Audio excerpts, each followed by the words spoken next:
I'm Alison Kilpatrick, and it's my great honour to moderate this session of stellar contributors. We're privileged to have, on the left, we have Sirpa Roggio, the FRA Director, Killian Gross, Deputy Director AI Regulation, Hannah Juncker, Council of Europe Director of Security, Integrity and Rule of Law, and Wojciech Wojciechowski, European Data Protection Supervisor. Each of the panel members will share a little of their experience and expertise, and we will have time to open the floor to you for questions.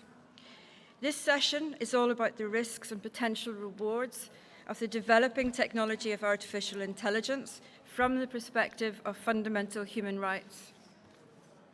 If we're to maximise the latter and reduce the former, we must collaborate in a spirit of mutual respect. The only way any of us will be fit to respond is if we recognise our own weaknesses and embrace others' strengths. None of us will manage this alone. We, i.e. the human rights sector, approach this from a fundamental rights perspective, but we only understand the impact on rights protection if we truly understand the technology. For example, we need to know its reach, its uses, its potential for exploitation by bad actors, and its potential to do good. And I confess technology is not my thing. Quite frankly, it scares me a little. I didn't grow up with this advanced technology the way many younger people did, but I did grow up with the notion of fundamental rights and their protection. Some in this room, I know, grew up with and embrace the technology and the rights protection. They understand exactly how it works, but we call them overachievers, and there's not that many of you, I'm afraid. So we have to work together. If we don't, we will be outwitted by this system. Those who will ultimately lose out are the most isolated, vulnerable, marginalised and disadvantaged in society, precisely those people who we as human rights practitioners are charged with protecting.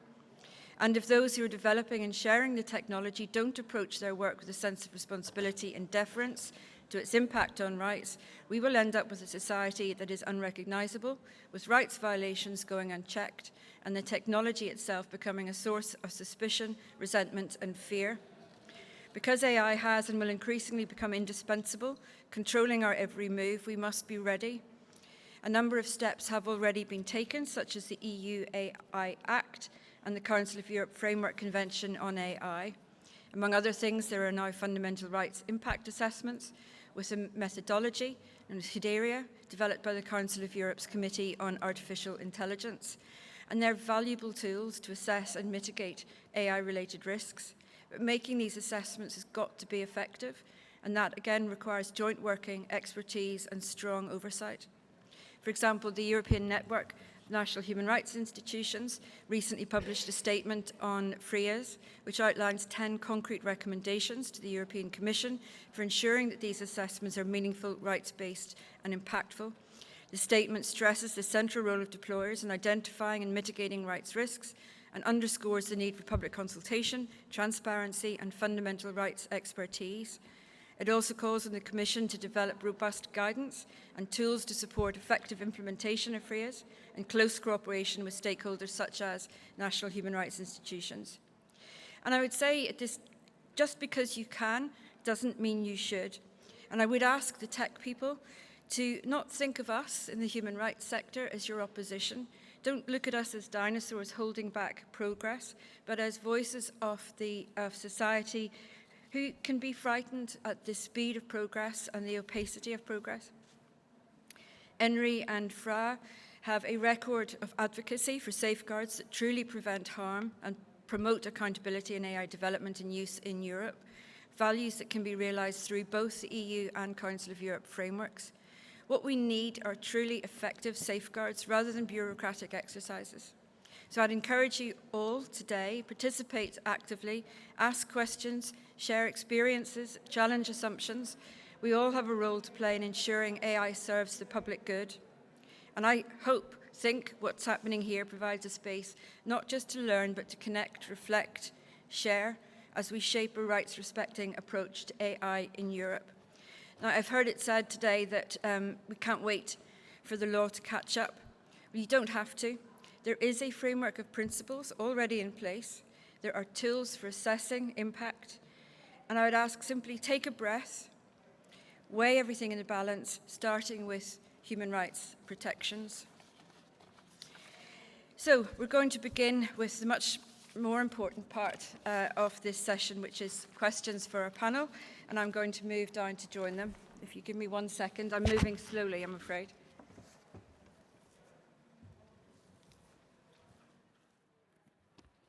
So I will put 2 questions to each member. Maximum 5 minutes, please, in your response. And I'm going to put the 2 questions together to each speaker. And we're going to start with Sirpa, please. What are the major opportunities in the implementation of existing laws when it comes to the protection of fundamental rights?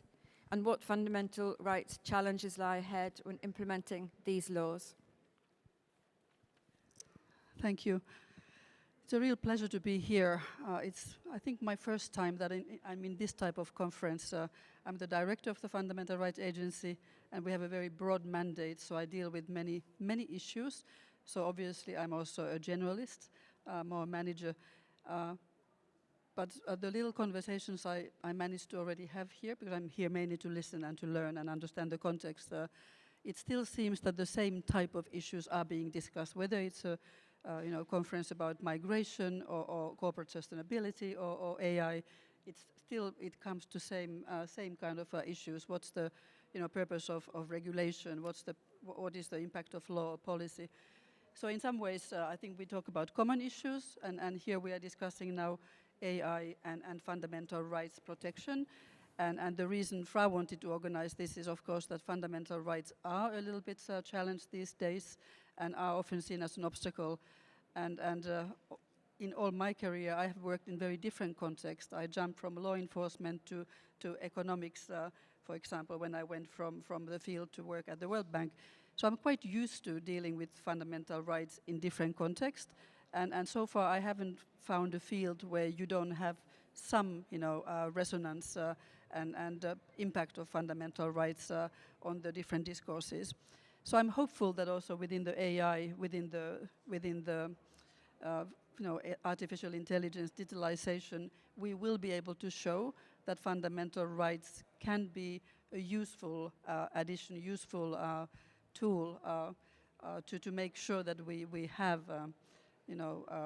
technologies that are useful and are not having harmful impact. So I think the discussion will be around that issue today. And I have here colleagues who know much more about the kind of the technological side. But I'm here to try to explain what Fundamental Rights Agency is doing and how we are working on these issues. So opportunities are with, of course, with the human rights framework. We have clear standards. We work with the Fundamental Rights Charter, which has, for example, right to privacy, but also equality, right to access to justice. But we have a more general framework with the Council of Europe as well. But what is the benefit of Artificial Intelligence Act and other sort of more specialized, that it already is coming with some sort of more narrow explanation, guidance, tools, how it applies to this situation. But I think we have to remember that AI Act is within a framework of broader regulation and human rights framework, fundamental rights landscape. So AI Act is an opportunity because although it's very complex, and I think we all recognize that, it is a result of years of discussion and work, and it can bring some clarity with the way it categorizes the risks, but also gives different obligations then depending on the risk level. And I think for me as a lawyer, as a human rights lawyer, those were the clarity, the transparency, the different guidances, tools are the main opportunity with the AI Act. And we're working very closely from Fundamental Rights Agency with the AI Office, sort of helping them. I mean, it's their responsibility. They are issuing the guidances and leading. But with our research for years already on these issues, we will be able to show in different contexts how fundamental rights can assist without being a hindrance to innovation or to economic prosperity. So I think I stop there. It's probably already 5 minutes, just as a starter. Could we maybe move to Hannah then Wojciech, and then Killian, if you can sum up what everyone else has said and challenge what they've said. Thank you. Thank you very much for inviting us to contribute as well. I'm very pleased to be on such a distinguished panel. The centerpiece for the Council of Europe is obviously the Framework Convention on AI and Human Rights. Can you hear me better now? Sorry, thanks. For the Council of Europe, the centerpiece that we have is the Framework Convention on AI, Human Rights, Democracy and the Rule of Law. I'm not going to go into any detail on that instrument. Some of you contributed to the negotiations, you will know it well. But I just want to mention that we have already 16 signatories to this instrument. We're delighted that the EU signed early on. We've got all the G7 countries on board now. Ukraine signed last week, so there's a good momentum, and we hope that it will enter into force quite rapidly. One of the issues that obviously comes up with this convention is how do you flesh out this risk assessment around which the instrument is constructed? And to do that, we have developed the Hudaria model that was mentioned earlier. And what I'm going to say in response to the two questions raised comes from the work of our A team and from the Hudaria consultations. This is the sort of the reflections that we have absorbed during this year-long process. And when it comes to major opportunities, we see it, AI that is, as a chance to operationalize certain rights. So the parties can use the AI Act, they can use our convention, they can use Hudaria to translate principles into actionable procedures. And our hope is that it'll be helpful to SMEs, to public authorities as well, using a language that people can actually understand. So the Hudaria model contains explanations of a lot of different rights. It's very detailed, but in non-legal language. So those doing the assessment may very well not have a background in human rights, but they should nevertheless be able to use it to find answers and to find questions that they want answers to. And then I would mention that we hope that countries will use their existing oversight bodies in a creative way. So there's flexibility in the convention in terms of what sort of oversight body a state chooses to have. We hope that they will leverage the national human rights institutions and the DPAs as sort of anchor points for oversight that goes beyond data protection. And then I want to mention also that we think, that the requirement of implementation of these instruments will give a good possibility to strengthen public scrutiny. So using the bodies mentioned by Sirpa just now, the national human rights institutions, the DPAs, and to empower civil society, empower journalists for some independent, sharp scrutiny as watchdogs. And maybe the last thing to mention is, let's not forget that behind all this, there is the European Court of Human Rights. With the convention, we have not created any new rights specific to AI. We have just put AI into a very explicit human rights framework.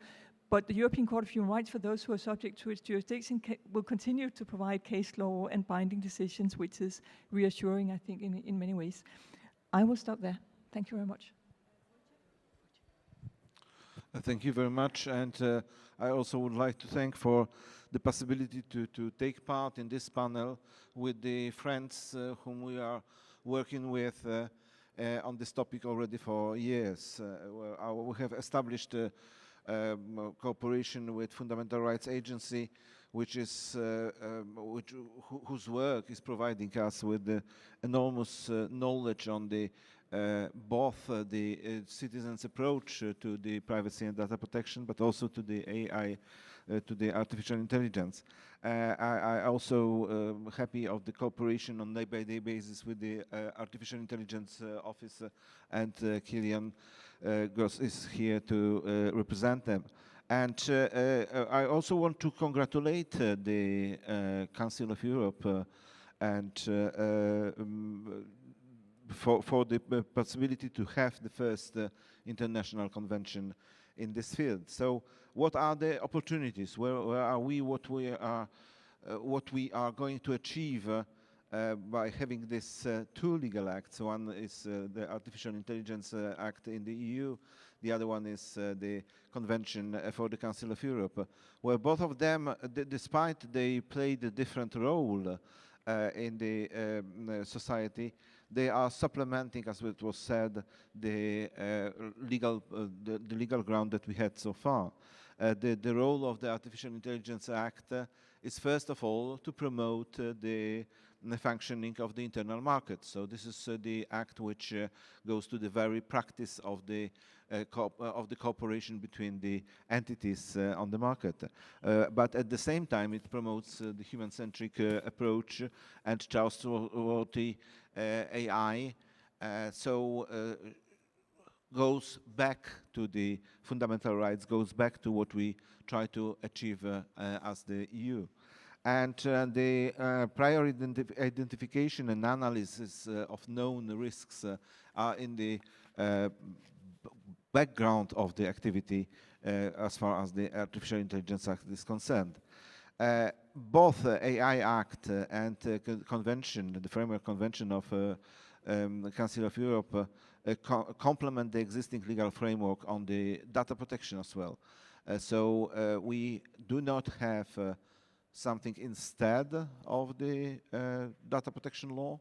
We have the data protection law untouched and existing, but we have the rules also for the high risk AI solutions. For us, for the European Data Protection Supervisor, that's an interesting situation in which we are observing that having two hats, having a hat of the Data Protection Authority, so looking at the fundamental right, which is theoretically the most important for us, the one that we were created in order to deal with, but at the same time, we've been given the role of the Market Surveillance Authority according to the AI Act towards the institutions, agencies, and offices of the European Union. So we are already designated as the competent authority. And in the office, that's something that we can organize and we can handle these two approaches at the same time. But in my head, as the one-person body, that's quite a schizophrenic situation somehow. But if we can say that this is not schizophrenic, that's because that all comes from the fundamental rights and it's all based on fundamental rights. This is not the easy answer to all the people who are dealing with the topic. I had an opportunity to take part for years in the conferences on artificial intelligence and law, and the use of artificial intelligence solutions in the information retrieval systems. The conferences like EURIX, like ICAIL, which have a 40th edition at the moment. So it's already from 70s when we discuss the problem of AI in the legal field. And believe me, the people who are dealing with the theory of law, they didn't come back to the fact that there are the fundamental rights to discuss until last year's, when finally, from the very technical discussion they went back and started to look a little bit with a bigger perspective. So for me, the opportunities are this larger perspective and the possibility of strengthening the rights that we have at the moment with the new approach that have been taken by both the AI Act and the Convention, with all the differences between these two acts.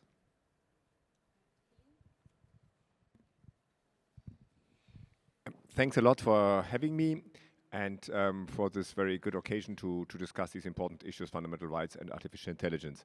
I think, Alison, you set the scene very well by saying we don't want to basically prevent the technology, but we want to set certain boundaries and we want to do this in a safe way. And this is exactly the approach of the Commission. We want an AI continent, as you know, but we want an AI which plays according to our rules and which respects our values. And this distinguishes us probably or apparently from some other players in the world who just want a very powerful AI very fast. We have the same ambition, but we want it rules-based. And I think this is a European way of doing things. And this, I think, is the core of our of our values. We work very closely together with all the institutions which are sitting here around the table. The FRA is helping us on the fundamental rights impact assessment. We were parties, as you mentioned, to the Council of Europe, and the EDPS is our supervisor. This shows already as well how interlinked this all is. The AI Act is not a standalone instrument which will solve the issue alone, but it's, I think, an important piece in the puzzle. And we are very proud and very happy that we have joined the convention, because we do not just want it to do for the Union, but we want to be open for like-minded partners. Because in the ideal world, in the best case scenario, we would find support. And we see that the AI Act gets some attraction around the globe, so that we get questions. Countries like Brazil, for instance, are looking very closely at our AI Act and are thinking to take over parts of it or structures of it. I think last but not least, what is very good that we can discuss today is that in the beginning, if you rewind in time, we were often criticized that the AI Act is too much a product-based regulation, too much internal market-based, and therefore not really appropriate for fundamental rights. So there was this discussion, the AI Act is based on standards, and standards do not really are more industry and safety standards and not so much fundamental rights standards, and so on. So this was a long discussion we had in the beginning. I think by now, with time, we can show that it is a very efficient tool to protect fundamental rights. And if you look at some of the key features of the Act, I think you can even better understand this. We have just in February published our guidance on the prohibitions. And the prohibitions, I think, are extremely related to fundamental rights, every one of them, be it the manipulation, the exploitation of vulnerable people, or the social scoring, where we want to prohibit that organizations, be it public or private, give scores according to behavior and rank people, which is really, I think, in our view, against human dignity. And I could go through the other prohibitions. The same holds true, of course, for the high-risk use cases, for which indeed we create an internal market, but only for those which we think are good, are incompatible with our values. And here I just want to mention a few elements which are really fundamental rights oriented. This is, for instance, the risk management which you have to take, where you have to think about, if you use the product according to the intended purpose, what are the risks to fundamental rights? How can you mitigate them to a level which is acceptable? This is true for the data requirement, where you have to look into bias and discrimination issues, which is very important. This is true for the human oversight, because in the end, if an AI is used to prepare decisions, the human oversight will ensure that in the end, the final decision is taken by a human, and that, for instance, a human is only subject to another human and not subject to a machine, which I think for fundamental rights is very important. And another very flagrant example is the fundamental rights impact assessment, obviously, where users have to look into the impacts on fundamental rights. If you look at transparency, I think we find the same picture. It is important that we know, it may sound banal, but in the future it is important that we know when we are interacting with a machine, that we are not arguing with a bot online when we are unhappy with our telephone tariff or whatever, because it is relevant that we know with whom we are talking, and that we are aware if we are speaking to a machine, that we are aware if content is generated artificially, that we can distinguish what a human has done and what a machine has done. So I think in the end, the AI Act is quite a good fusion, if you wish, between a product legislation and a fundamental rights-based approach. Now, you asked as well for the challenges. So what is now on the plate? Of course, we have to implement now the AI Act, which is a challenge, which my team tries to cover as good as we can, to cope with as good as we can, because it's a first-of-a-kind regulation in the world. We have a lot of new questions. And we have, of course, a different environment now, because now it's a lot about innovation. And we see that Europe is quite under stress, because we are reproached of being too heavy on regulation. So we have to show in this implementation now that we can merge both worlds, that we can be innovation-friendly, pragmatic, straightforward, but at the same time that we achieve the objectives and ensure the level of protection which we all consider to be necessary. That this regulation and innovation is not a contradiction, but goes together. And this is, of course, now, I think I would say, the main challenge we have to deal with. Thank you. You stuck to brilliant time, every single person. Thank you so much for that. So we're going to go to the second session, or second round of questions, rather. And we're going to start with Sirpa again, please, then Kilian, Wojciech, Hannah. What are the most important aspects to consider when assessing the fundamental rights impact of AI systems? And how might we enhance mutual learning and best practice on impact assessments? And for example, can we derive anything from the Data Protection Act assessments? Thank you. I will approach this a bit more generally. I think there will be then maybe more details. I think to me, the first thing would be that whoever is sort of coming into contact with the AI Act should understand somehow the whole Act, as you were saying, it's a fusion of different things. Whether it's an individual consumer or tech should somehow know, because I think we need to to make sure that when we are regulating that it also has legitimacy. And it's important to then stress that this has been a product of compromise. It has different elements. It is meant for innovation, it's meant for economic prosperity, but it's also meant to protect from harm those who are then subject to the AI different uses. But to go to the main challenges with the fundamental rights impact assessment, I think the main challenge is that fundamental rights or human rights have been somehow considered something very abstract, very difficult to apply in practice, something best kept separately. And as I was trying to say earlier, I don't think this is the case, but perhaps we have to prove it and make it as actionable, practical, and one of the things then is the challenge to find a way to provide guidance, to provide different fundamental rights impact assessment, which is easy to use, which is fit for the context where it's meant to be used, and practical enough. And this is what Fundamental Rights Agency is doing for its part. Of course, we are not doing it alone. A number of actors there. But we have been doing research for, I think, 6-7 years on different, mainly high-risk areas. And I should also stress that this is only one part of the AI Act. There are many areas which are not problematic, and I think we're dealing with minority of cases when we talk about prohibitions or high risk. But it is the high-risk areas where we have to pay the most attention, and that's where we have the most obligations. So I think it's sort of dispelling the myth of fundamental rights being something difficult, separate. We have to use, I think Hanna also said, language which is understood. It's difficult for engineers or tech people to suddenly jump into law and understand fundamental rights, know the interpretations. So we have to make it easy. At the same time, it is important for the tech people to somehow have the approach that in an unpredictable development of new technologies, it is also important to mitigate the risks, and fundamental rights assessment is part of that. It's not the only thing. So I think it's a combination of general awareness of the importance of the AI Act and the protection it provides. It's also important that general public is aware of that, and I think the AI Act is also helpful in that regard, with the stakeholder consultations, with also the sort of the need to be transparent, provide the information, to tell about the purpose, what has gone into the system. So I perhaps stop there because I think there'll be also time to complement. But it's a package, it's a compromise, it's useful, and we should make the most of it and sort of just make sure we implement it and make it as easy as possible to implement it. Thanks a lot. I can line up very well to what you just said, because this is exactly our thinking. The challenge we see a little bit is that, of course, fundamental rights are a complex and abstract topic. It's a legal topic, and at the same time, we're here dealing with the technology. So we have to break this down into something operational. And we have to make this practical so that people really understand what they need to do and when and how we can really increase safety and security.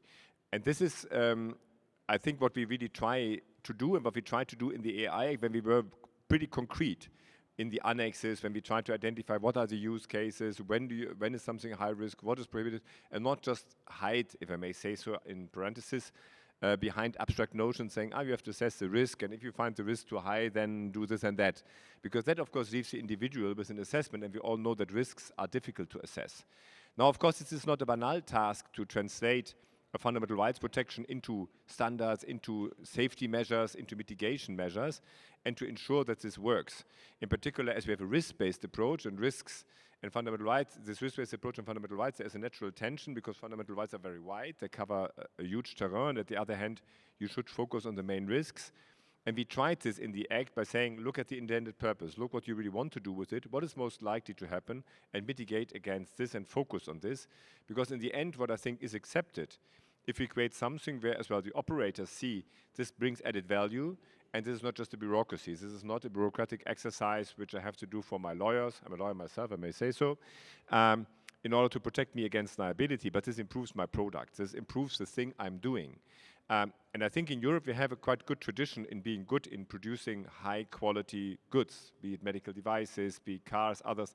I'm sure that we are as well able to do this for AI. What are now the key aspects when you do this?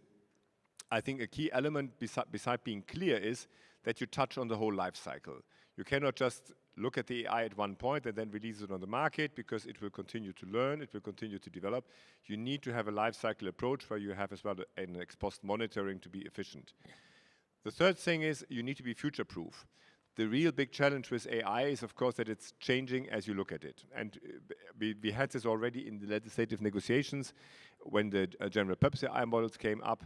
Now the agents are taking ground. So things are developing in an incredible speed. And we as regulators, or here in this area, we have to follow. We have to be sufficiently open to integrate these new developments in what we are doing in order to keep up with the challenge. So this is certainly this openness and this speed to follow up and to give the guidance and to help and support the correct application is important. And last but not least, as we already see here, there is a number of instruments in place, and we have to make sure that the different instruments work well together, that we learn from the different instruments. I take the example, the data protection impact assessment, where we have a lot of experience. Now we will do the fundamental rights impact assessment, so I think it's very good that we learn and that we try to build on what we already have, that we don't duplicate, and that we don't start from scratch, but that we develop it on that basis. And this, or Mr. Wojciechowski mentioned, of course, the GDPR, that we work very closely with the colleagues in the EDPB when we develop guidelines how the two acts should interact, because I think what we own as well the public is that we make very clear how the different acts should interact to achieve an efficient but as well a decent and a high level of protection. Well, I think, Kilian, that you touched a very, very important point, which is the assessment throughout the whole life cycle of the products and so life cycle of the solution that has been proposed. That is something that we learned to do with the privacy by design and with data protection impact assessment, remembering that we are starting at the moment when the data is starting to be collected, and we're finishing the assessment when the data has been either erased or anonymized. So this is not one moment when you do the assessment. That's the moment, that's the whole life cycle. That is one of the one of the lessons learned from the data protection impact assessment to be taken into consideration with the fundamental rights impact assessment. But at the same time, we have to remember that fundamental rights impact assessment is completely different in the meaning that it also includes the kind of mutual balancing and mutual assessment of interplay of these rights that are in question. Thank you very much. A lot has been said already, but I would definitely echo Kilian as well on the life cycle aspect, which is something that we are building into the hood area model that I mentioned earlier. It's really step by step in the whole process. I'm trying to see other points that might be worth raising would be, from our point, being very concerned about structural discrimination and systemic bias coming out of AI, which is distinct from the individual infringements that might happen, but to approach it also and see what is happening in terms of vulnerable groups and vulnerable sectors, and then respond to that appropriately. I would also mention context sensitivity. So when you assess the risks in the healthcare sector, it's different from the law enforcement sector, for example. So be conscious about the different consequences you will have depending on which area we are looking at. I think I would mention something that Kilian actually spoke about as well, which is this idea of fragmentation across the jurisdictions. That's not, I don't think it's an issue at the level of the instruments that we have both been involved in, because there we've been coordinating and it is coherent. But what will happen at the national level inevitably is that there might be different levels of protection, and I think there we will have a role to help the states lift up the protection so that it is solid across the board. From what we see, there's also likely to be capacity gaps when it comes to enforcement, because it won't be easy for the states to do. And that, again, is where your guide comes in our hood area model. So we will need to make sure there's ongoing training and learning as these systems evolve, as was mentioned. And maybe just one additional piece of information, what we're doing is once we have the hood area model complete, we will have a capacity building chapter, if you like, that will open. So how to implement this in practice, because I think states really need to be accompanied in how to make real all these different risks assessment, and then the actual mitigation of the risk once they have decided what to do, and we will try and help them build capacity on that. Thank you.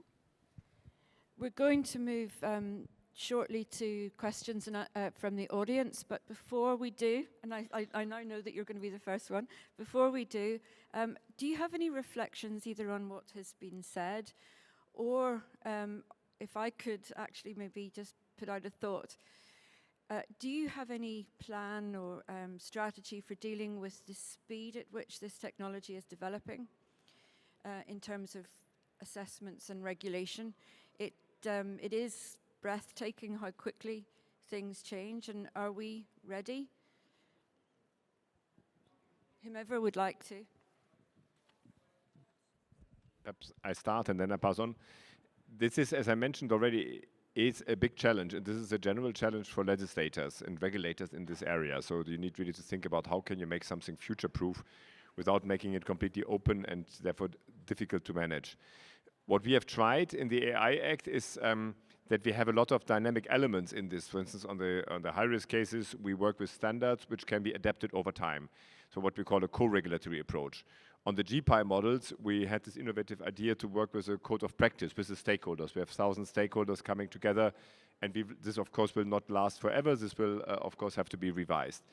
We have foreseen a mechanism to update our instruments very regularly, so we will already have the first report this summer about the prohibitions and about the high-risk use cases, which is quite astonishing because they have not even started to be applied, but we want to look already, do we need to update the list? So once a year we will have a control post to see what do we need to update. So these are just a few examples, but it is of course a big challenge to combine both objectives, to be clear as you should be as a legislator, and to be future-proof and to allow to integrate what is going to come.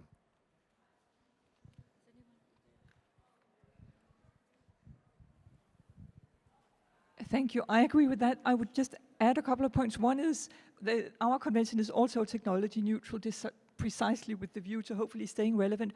And we do have something to compare it with, which is our cybercrime convention that is now 20 years old. And our conclusion is actually that it holds precisely because it was done in a way that it related to the rights and the risks and so forth, but not to the actual cyber activity. So I'm quite optimistic, and I would add, I don't think we should be scared. I mean, I don't think the fact that we might be irrelevant partly in our instruments a few years from now should prevent us from trying to regulate something now from a human rights perspective. If need be, we will come back to these instruments. We will reopen the discussions. It shouldn't be an obstacle in itself, I would say. One sentence only. We should not be afraid of the fact that we are going to change the regulations that we created. That is by default not a problem. It's not something that we have to be afraid of. The speed of the transformation of the world is really accelerating. But whenever we want to go to the principles and we want to change the principles, that is the problem to discuss about. And we already heard in the previous panel that the discussion about some of the principles of fundamental rights and fundamental right, data protection as a fundamental right, may be of discussion at the moment.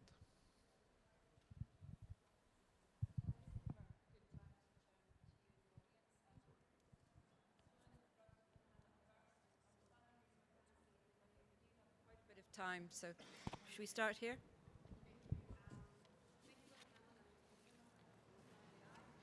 If you can maybe wait for the, there is a, is this there?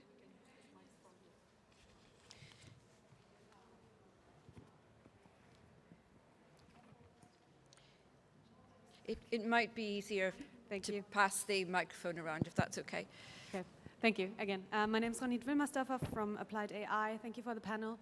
I'm interested in understanding a bit better how Huderia, which I understand is like a framework for fundamental rights impact assessment specifically, will interact with the standards for risk assessment, because if I remember correctly, the fundamental rights impact assessment is something that is demanded only of public bodies who are using high-risk AI systems, and the risk assessment that private actors need to do also need to evaluate risks to fundamental rights, but they will be that will be covered in a standard, as I understand. So could you talk about, is there any exchange between the working group on the standards and like you and Huderia?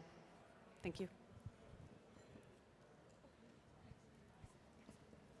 Thank you. The risk assessment to be done under the convention is to be done by everybody covered by the convention, and that includes private and public actors. But I don't know how well you know the convention, but when states accede to the convention, they have to make a declaration as to how they intend to implement the convention vis-à-vis private actors, and then they have to report on how they do that. And that obviously, Huderia will be equally applicable there. Huderia is in fact framed, we have advice, I don't know if you've seen the model, but there's advice, for example, in the banking sector, in the health sector, in the construction sector, in the marketing sector, in the media sector. So it's really directed at all actors. But what's important to understand is that Huderia does not depend on a state being a party to the treaty. So anybody can use Huderia, regardless of whether they have acceded to the convention, and there will be no copyright, and it'll be free of cost. So we hope we'll have a very wide use. And also, Council of Europe member states, ECHR imposes an obligation on member states to ensure that there are systems in place for tackling violations, even by private actors. So that high-level framework is already in place. I think we had this gentleman in the blue shirt, and then you. Sorry for pointing. And then this gentleman here. Thanks very much. Michael Armstrong, Data Protection Officer for Garda Síochána. That's Ireland's National Police and Security Service. I have a technical and pretty practical question about the Fundamental Rights Impact Assessment and the template, which is, would the supervisory authority see it possible to have one combined document? The reason is we have, as you said, well-established DPIA processes that already, in certain circumstances, look at fundamental rights, for example, in terms of necessity and proportionality. And in terms of our overall compliance pathway, it's likely that our Data Protection Supervisory Authority will be the contact point for both fundamental rights and data protection. So if we can retrofit our existing practices on DPIAs to also include fundamental rights, as a DPO, as a practitioner, that's an easier thing to manage from a compliance perspective than two separate templates, two separate risk assessments, a heck of a lot more paperwork for all of the business areas. So just a question there. Thanks. Who would like to take that one? Wojciech? Well, we first of all remember that the Commission will develop the template and the questionnaire to facilitate the deployers in complying with Article 27. So we are looking also to the discussion on that and to public discussion.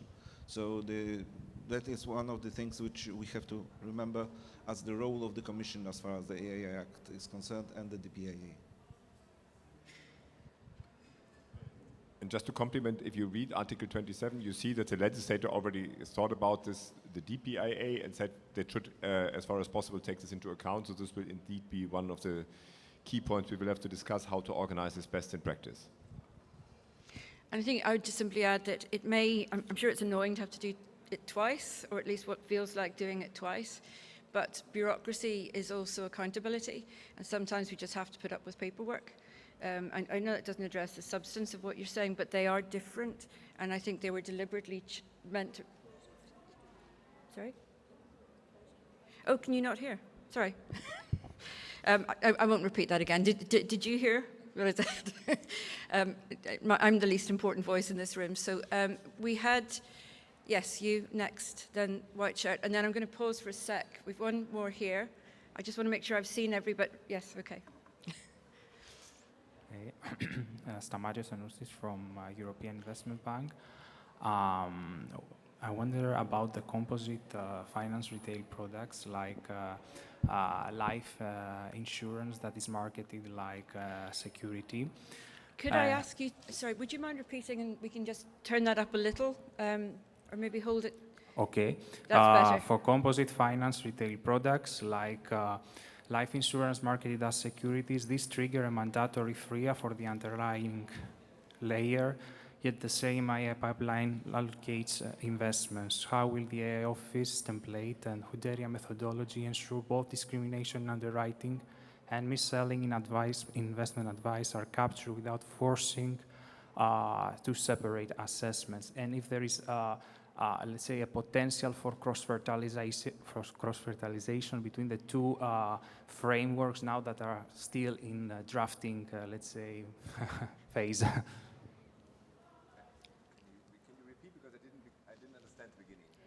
Okay, let's say that we have, I bring a real use case. We have a composite retail, finance retail product, like a life insurance that is marketed as a security. So under AI Act, for the underwriting layer, we need to conduct a fundamental rights impact assessment. But also for the financial advisement, the investment advisement, we need to conduct a Huderia. Is there a thought to not draw two separate assessments, and is there a potential for cross-fertilization between the two frameworks now that are in drafting yet? But this is, I think, what Mr. Wojciechowski already said. We will look exactly into this when we will do the template. We're aware that there are existing frameworks, you know, for the financial regulation. For instance, in the quality management, we already refer explicitly to the financial regulations, where we say if this is done under the financial regulations, it has to be taken into account. So these are questions which we will indeed do when we do the freer template, where we will as well consult. So that would be, I think, a very valuable input, so that these are elements which are then considered.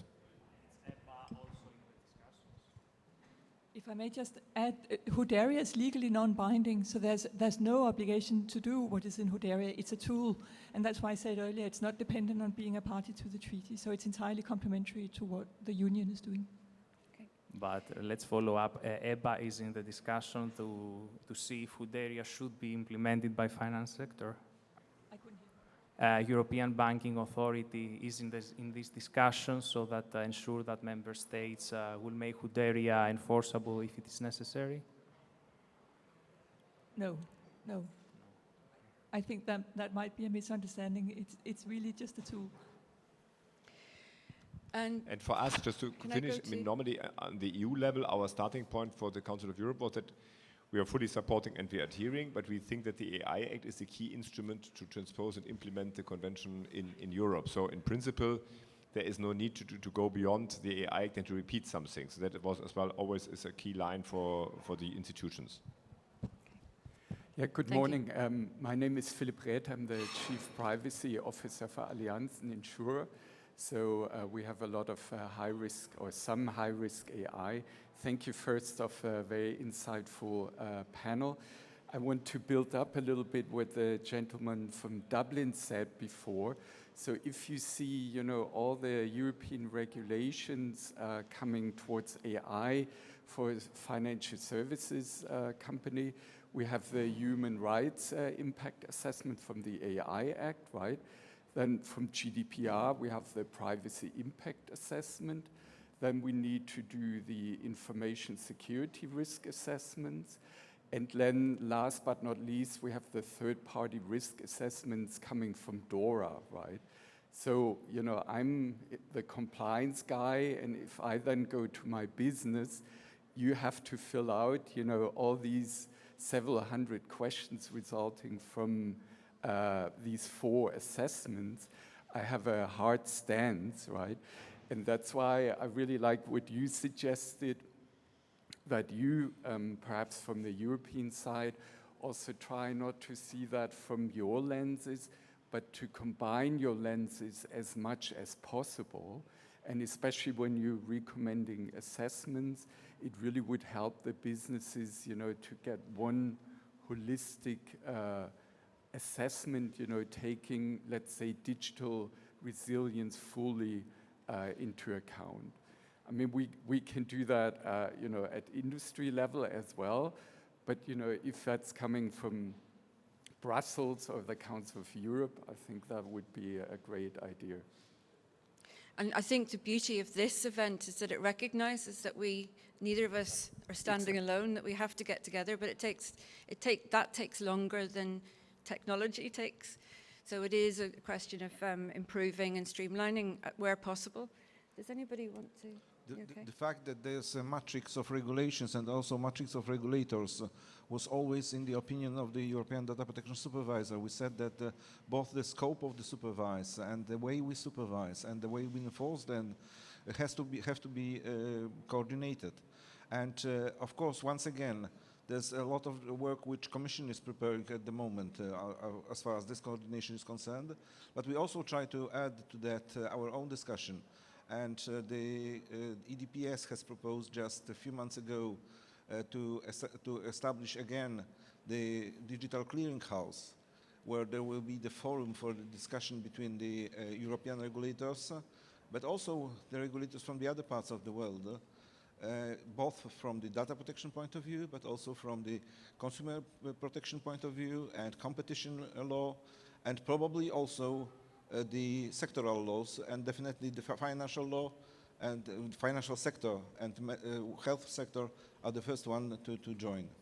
So the Clearinghouse 2.0 is our answer, but we know, and I also have the information on that from the Commission. The Commission feels that it's one of the big topics for them for the next months.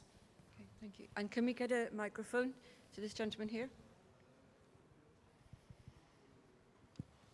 Thank you. Luca Bertuzzi, Amlex. I have a question for Killian, but interested to hear also if Wojciech and other panelists have something to say. So Killian, you mentioned that the AI Act has a sort of pulling effect toward other jurisdictions. You mentioned Brazil, perhaps also Canada is taking inspiration, but compared to where we were a few years ago when there was really this idea of replicating the GDPR in setting the international benchmark in this area, there doesn't seem to be a lot of interest comparable to the GDPR. The GDPR inspired tens of jurisdictions. With the AI Act, we're talking at best about 2 jurisdictions right now. And also, if we see how the discussions went in the Council of Europe, there were significant differences also inside the West on how the AI Convention should be applied, for instance, to the private sector. And also at a deeper level, the GDPR is a principle-based legislation, whereas the AI Act is a risk-based legislation, and there might be different appetites in different jurisdictions for the level of risk that is desirable. So like unacceptable risk can be considered differently due to socioeconomic factors. So can we still talk about a Brussels effect for the AI Act, or are we a bit far from that now? Before Killian gives a much more informed answer, could I just say we must keep going back to the ECHR, the European Convention on Human Rights, which already does set standards, and it's common standards across the Council of Europe at least. Well, thanks, Luca, for the question. I think there is quite some interest around the world. Even in the US, if you look at the state legislation, there is interest. We see AI safety institutes in a number of countries, be it in Singapore, be it in Japan, in Korea. There's a network of AI safety institutes. So I would not say that there is not so much interest. And by all means, the AI Act is not out there for too long. So to give it a bit of time. What we see as well is that there's a certain volatility in this discussion. Because when we started our journey in 21, there was a lot of skepticism whether we need an AI Act at all. Then we say, let's say we had our ChatGPT moment and Bletchley Park, the international summit, when there was not enough AI legislation out there. And now the pendulum is swinging a little bit in the other direction because everybody is very keen in this race on having the best AI. I think we as Europe, as Team Europe, we have kept track, and this I think is good because we didn't swing in one or the other direction. We had our line. We wanted strong AI in Europe, and we wanted safeguards. And we didn't follow this political volatility, which sometimes the focus is entirely on now let's get the best AI out and let's care about the risk later, or let's be completely scared by the risk of AI. So we see there is this development, and I don't want to say it makes me optimistic because I don't hope for problems. But I think in the end, the effect or the attractiveness of a regulation depends on whether it really addresses an issue.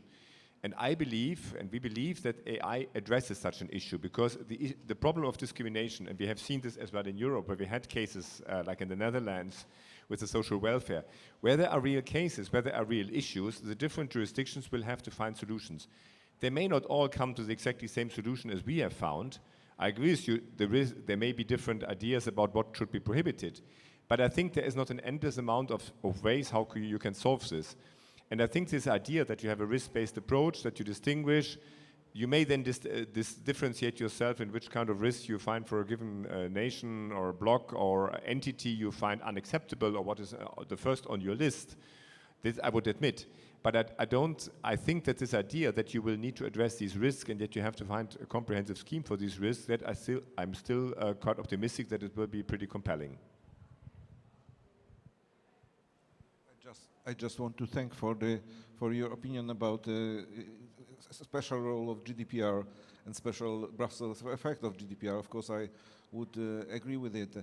But a little bit more seriously, I would say that this is not only the situation when we have the Brussels effect in the horizon, when somebody is following exactly what has happened in Europe.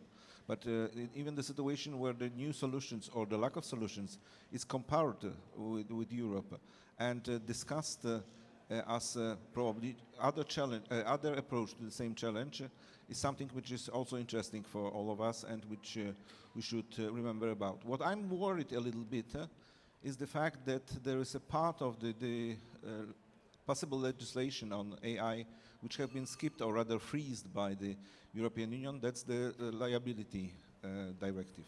That is something which I was missing from the very beginning, and these rules shall appear somewhere on the European level.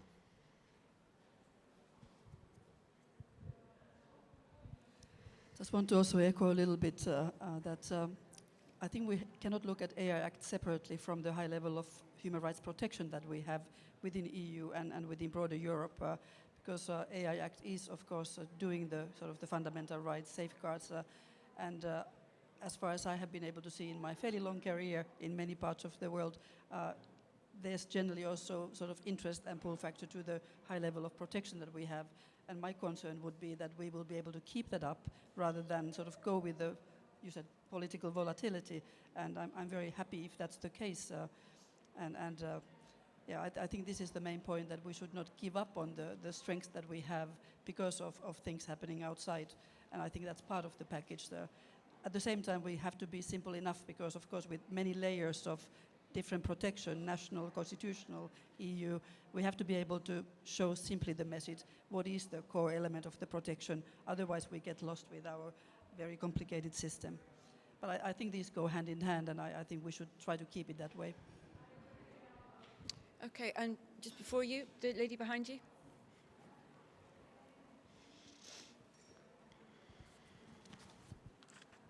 I might as well just, okay, hi. My name is Tuti Rintamaki. I work for the Adapt Centre in Ireland. And I'm working to create an automated impact assessment tool combining the data protection impact assessment and the fundamental rights impact assessment where they intersect. Hopefully to lessen the organizational burden, and humbly attempting to do it before the AI office.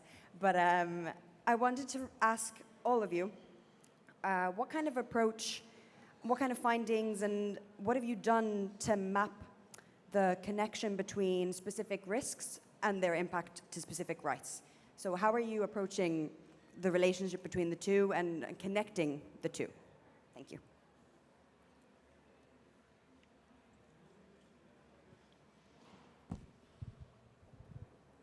Thank you. It's a very good question. 2 points on that. One is the Hudaria tool does exactly that. It remains confidential for the moment, but it really takes these different elements and then compares them in different constellations. So you will see in due course that it's been done. But our point from the Council of Europe is also that we are very keen on general human rights impact assessments and data protection impact assessments, but we do feel that just the level of complexity that's being offered or presented by AI means that you need to do something at the next level, something more than that. So we do advocate specific AI impact assessments when it comes to human rights. Well, we are of course mainly concerned that we, as I said, we work with intensively with FRA about Article 27, about the fundamental rights impact assessment. I think here this is a complementary element in the AI Act. What is important for us is that it's a practical tool which doesn't duplicate the DPIA and which really looks at the individual use and the intended purpose. So we think what would make sense is really, and that lines up what I said in the beginning, we want to have an effective tool. We don't want, as my boss used to say, we don't want to make everybody write in your pages and pages, but we want to really look at individual scenarios because the thing of the fundamental rights impact assessment in the context of the AI Act is, of course, that the systems are checked. These systems in the high-risk use case are identified as high risk and they are verified. So normally they should be safe. Nevertheless, there may be specificities in the use situation which would require additional safeguards. And this is, in the end, what this fundamental right impact assessment should look at. It cannot really change the structure of the system, which has been conformity assessed and should be fine because we will not retrain the system. But it can lead to further fine-tuning the human oversight or the ways something is used, because in the given use situation, it may display a level of risk which goes beyond what is acceptable. Because you cannot, it's difficult for high-risk use cases to predict any kind of use scenario in a comprehensive 360-degree way. So this is really what we would look at. So what is the intended purpose? And then what is the specificity which may then deviate from the generality of the individual AI system and may require then additional safeguards in order to mitigate the risk to an acceptable level. This lady here. Thanks. My name is Julia Apostle. I'm a lawyer for the law firm Oric.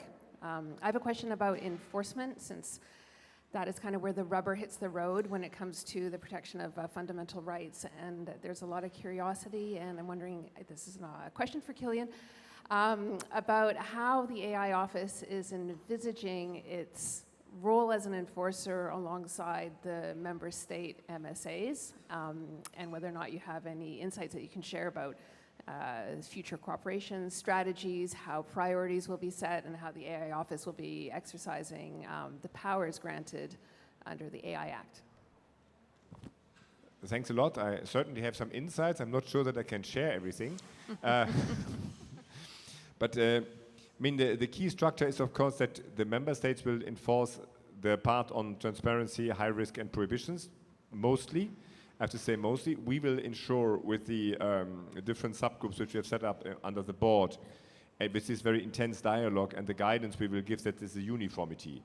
Because what we are of course concerned is we should not have divergence in the application in different member states. This was a problem we have seen in other EU acts, and this is something where we're very vigilant. So we should have the same level of protection and the same approach. So we will have this very intense and continuous dialogue with the national authorities and bring that into active tools like guidance, questions and answers, which we will provide. We will enforce from our side the systems which are based on general purpose AI models. That's Article 75, where the provider is the same. This is one thing which we will do, so that we have a direct enforcement task. There, of course, we will as well apply these common rules, and we will be the enforcer for the general purpose AI models as such, in particular for those with systemic risk, but as well for those with systemic risk on the copyright part and the transparency part. So we find here a bit of a hybrid structure for the Commission, which is a new task, a new challenge, which we know now since the DSA and DMA, because there we have as well become enforcer. Here in the AI Act, we have as well this enforcer role, but we work together with member states which have to enforce other parts of the regulation. I think that can work quite well, because it will as well force us, as we are then enforcers, to think very practically and really to help the member states enforcing this to the best possible, in the best possible way. To complement, I would want to stress the importance of the oversight, and that the oversight includes effective human rights structures, such as national human rights institutions, equality bodies, not only those who know about sort of technicalities. I think it is the case in most, but not in all. And I think it's also important that those national human rights bodies have broad mandates and really access to all the information, because there are a number of bodies that are not independent, neither have powers or the mandates. So I think this is something that FRA will be, of course, also paying more attention to.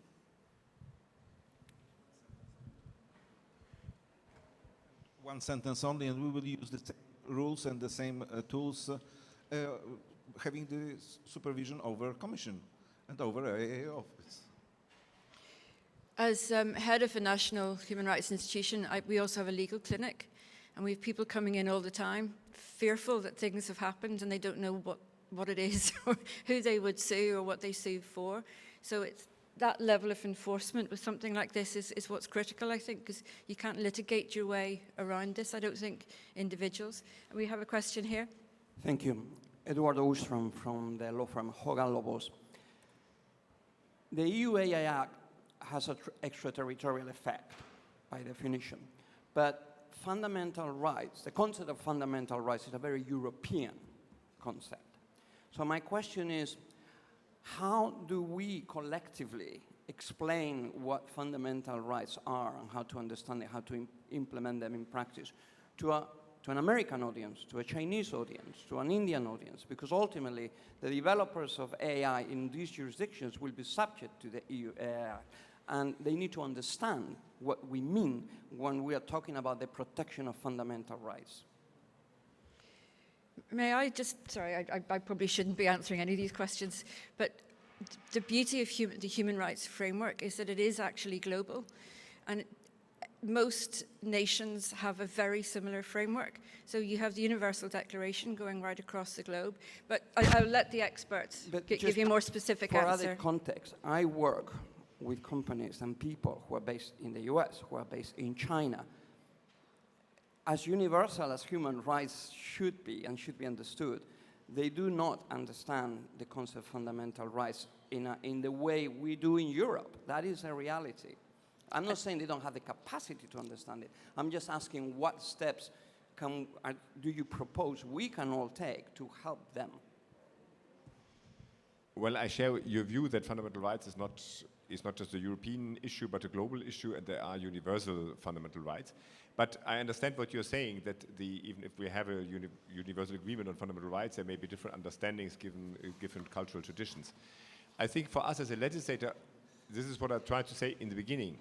We need to break down rather abstract ideas how to protect fundamental rights in a given AI system, for instance, for recruitment or for the selection of the students, into operational requirements. And this is a task which we do, for instance, with standards or with other elements. And there, this translation happens. And then, of course, everybody, I wouldn't say that we are extraterritorial. What we ask, and I think that's a fair point, if you bring something to our market in one way or another, and this is explained in Article 2, and I don't want now to go into the technicalities, but if you bring something to our market, you have to play by our rules. I think that's a fair point, and I don't think that other jurisdictions do this differently.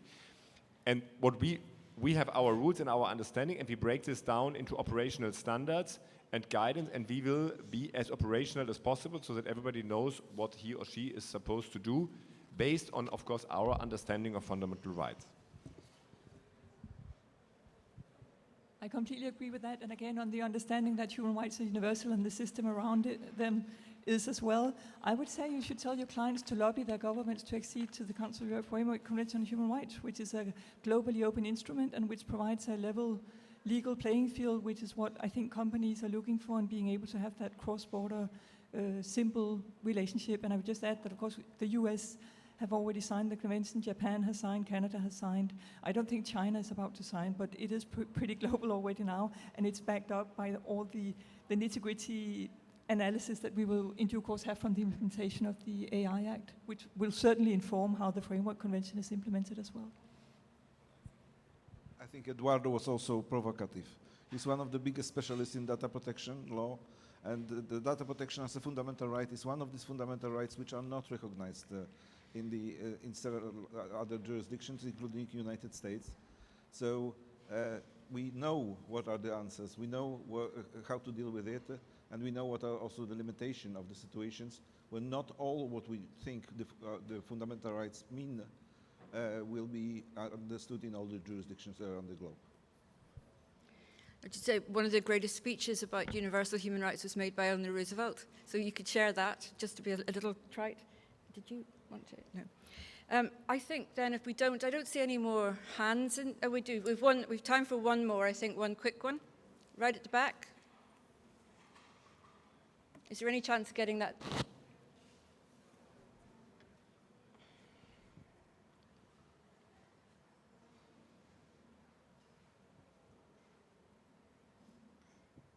Thank you very much. My name is Toby Weldon. I just had a question about, you mentioned the AI liability directive. I was wondering how the withdrawal of the AI liability directive can be reconciled with fundamental rights in general, especially in relation to Article 47, and the requirement for effective remedies. And my question, I suppose, for Hannah is more whether the Council will be moving to challenge the removal of the AI liability directive. And can I also ask you, the woman on your right indicated as well, do you want to ask your question before the microphone disappears? And we'll put both to the panel. My name is Debray Kennedy Mayo. I am an academic from Georgia Tech in the United States. The question that was asked about distinguishing the US from China, I would be interested to hear a discussion of rule of law and the fact that China, for instance, is non-democratic and has not ratified many of the UN conventions related to human rights. So I'm really interested in seeing how the panel feels about the distinction of the tradition of rule of law in the United States versus a lack of that tradition in China. Thank you. I think we can probably only address that one if we abandon lunch. That's a whole discussion for us. But could I ask you maybe just a couple of reflections on both questions, and then we'll finish. For me, I think the first question about the directive liability, I never said that there is a problem with the finding the judicial remedy in the situation of liability. The problem is the coordination and harmonization. And for Europe, especially in the field like artificial intelligence, which is very over borders and very international, this kind of harmonization would be really necessary. So this is not the problem of access to justice, this is not the problem of a remedy, this is the problem of harmonization of approach. And on the question of the directive, maybe just to clarify that the Council of Europe is a distinct organization quite separate from the EU. We are not the European Council, so we don't have any formal role in challenging anything, but we obviously work in dialogue with our partners, and we are ourselves actually looking at a future instrument on criminal liability from the use of AI, but we are not very advanced in that yet. And as well from our side on the EU, on the China-US distinction, obviously, we consider the US to be a like-minded partner. We have very close cooperations with the US AI Security Institute.